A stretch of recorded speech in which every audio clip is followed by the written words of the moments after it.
Hey, I'm Soupy from the Wonder Years. You're watching the Kerrang podcast.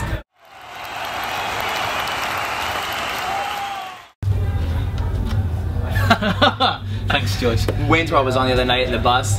Yeah. I don't know if we're recording this or it's necessary, but that scene, I was trying to sleep, but I kept laughing at the scene. It's like, okay, 5, 4, 3.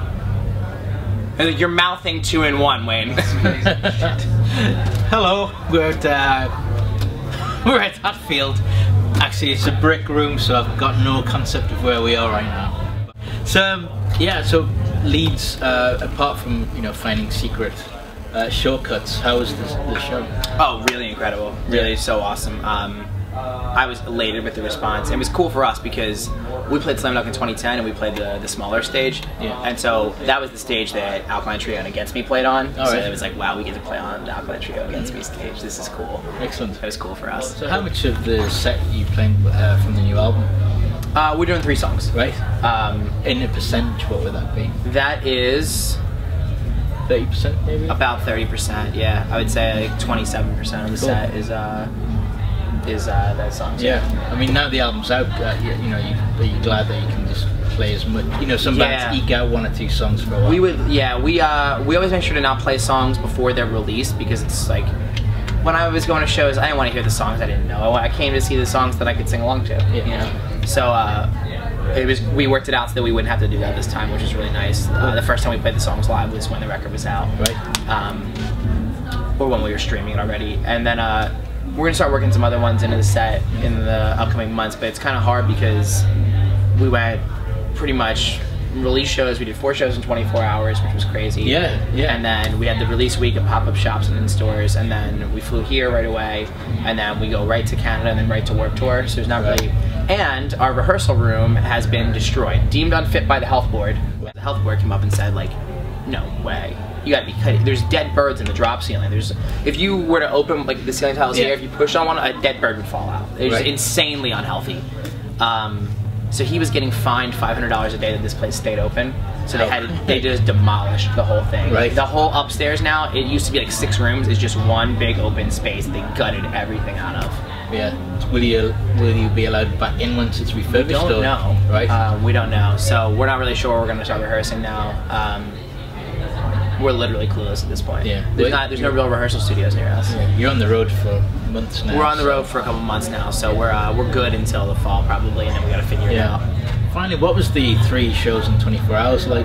That's something like 4.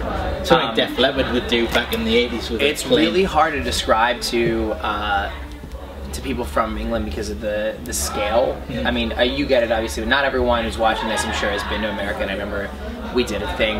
Our first tour over here, I was talking to this girl from Dublin. She was like, we were crashing at their house, and she was saying that her and her friends were gonna come to America, and it was gonna be cool, and they were gonna go to New York, and they were gonna take a day and drive and see California. And I was like, you don't get it. Like, if you didn't have to get gas and didn't need to sleep and didn't need to eat and just drove, it would take 48 hours. It would take 2 full days to drive from the East Coast to the West Coast.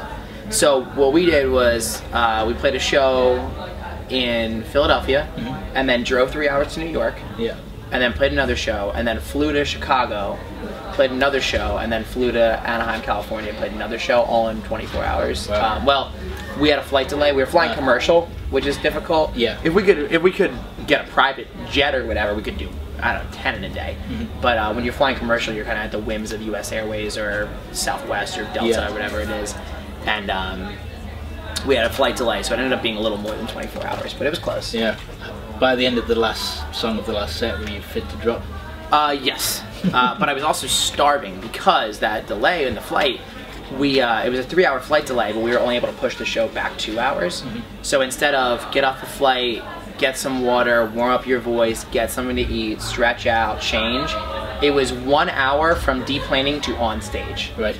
And the venue and the airport like half an hour away. So it's like, find the bags, get in the van, go to the show, change your clothes, walk on the stage. And what was the food you had as soon as you finished that show? In-N-Out Burger. Right. Because I wanted something greasy and bad for me. Although In-N-Out's actually probably the best fast food You ever been to California? I've been to In-N-Out. You've been to In-N-Out? Oh my god. It was the first place I went to. It's so much better than other fast food. Checked in, went to an In-N-Out. It just like twice in the afternoon. I've done that. So we actually, when we were flying back from Australia once, went on the Twitter and hit us some fans and were like, if anyone will bring us In-N-Out to the San Francisco airport, we'll give you all the free merch you want. And so kids, we landed and we had like a 4-hour layover, and kids drove to the airport with bags of In-N-Out for us and traded them stuff. If anyone in America is watching right now, if you want to fly over with some In-N-Out, I would be just really grateful. Dude, it's, when are you coming to America next? I don't know. If we're on the West Coast, you and I are getting doubles together. I want one now. What sucks is that I can't even be like coming soon to England, because it's not even in all of America. It's just in the West Coast, because it's like they're huge on everything being like locally raised and grown. And they did a pop-up shop in North London for did one they? day, and oh there was just queues to Wales. I think they did one in Sydney too, and then they had it was a big April Fool's joke that they were gonna have one in Manhattan. Someone took there was a building for East Manhattan, put up a big coming soon In-N-Out burger sign, and my girlfriend lives in New York, and we were so excited and it didn't happen. It is good. Yeah. Well, my stomach's grumbling now. I know. You probably can't hear it. Over the microphone. So thanks for that. Putting that in my mind. Pleasure, man. I'm just gonna have this glazed look for the rest of the afternoon. Just thinking about animal style. Yep. Anyway, great to see you again. Great to see you, man. It's been a pleasure. Yeah, you too.